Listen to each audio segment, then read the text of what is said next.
പുതിയൊരു വീഡിയോയിലേക്ക് സ്വാഗതം. അടുത്തൊരു വാർത്ത ISLുമായിട്ട് ബന്ധപ്പെട്ട ചില അപ്ഡേറ്റ്സ് ആണ്. നമുക്കറിയാം ISLുമായിട്ട് ബന്ധപ്പെട്ട് ഒരു കൺഫർമേഷനോ അല്ലെങ്കിൽ ഒരു വ്യക്തതയോ ഇതുവരെ ലഭിച്ചിട്ടില്ല. ഇതിനോടകം തന്നെ ISL ക്ലബ്ബുകളെല്ലാം ഉൾപ്പെട്ടിരുന്ന ഒരുപാട് മീറ്റിംഗ്സ് എല്ലാം നടന്നിരുന്നു. എന്നാൽ യാതൊരുവിധ ഫലങ്ങളൊന്നും തന്നെ ഉണ്ടായിട്ടില്ല.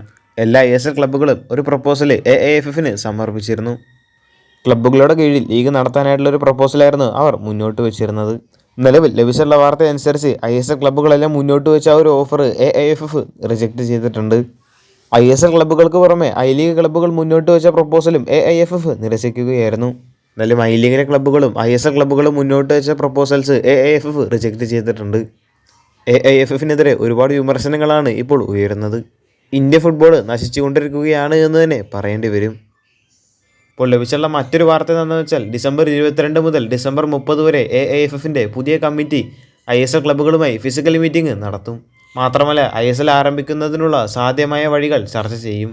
2026 ജനുവരി 2 റിപ്പോർട്ട് സമർപ്പിക്കുകയും ചെയ്യുമെന്നാണ് വാർത്തകൾ പുറത്തു വരുന്നത്. നിലവിലെ ഈ പ്രശ്നങ്ങൾ കാരണം കൊണ്ട് തന്നെ AIFF ഇപ്പോൾ 3 അംഗ കമ്മിറ്റി രൂപീകരിച്ചിട്ടുണ്ട്. ഈ കമ്മിറ്റികളെല്ലാം ISL ക്ലബ്ബുകളുമായിട്ടെല്ലാം ചർച്ചകൾ നടത്തുന്നുണ്ട്. നേരത്തെ പറഞ്ഞതുപോലെ തന്നെ ഉടൻ തന്നെ ഒരു ഫിസിക്കൽ മീറ്റിംഗ് നടന്നേക്കും. എങ്ങനെ നിലവിൽ ഈ ഒരു പ്രശ്നത്തിന് പരിഹാരം കണ്ടെത്താമെന്നൊക്കെ ആ ഒരു മീറ്റിംഗിൽ ചർച്ച ചെയ്യും.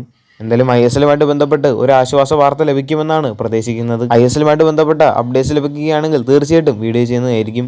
കൂടുതൽ ISLുമായിട്ടും കേരള ബ്ലാസ്റ്റേഴ്സുമായിട്ട് ബന്ധപ്പെട്ട വാർത്തകൾ അറിഞ്ഞായിട്ട് ചാനൽ സബ്സ്ക്രൈബ് ചെയ്യുക. അടുത്തുള്ള ബെല്ലൈക്കൺ ഓൾ ഓപ്ഷനിൽ എനേബിൾ ചെയ്യാൻ മറക്കരുത്. അടുത്തൊരു വീഡിയോ ആയിട്ട് നമുക്ക് വീണ്ടും കാണാം.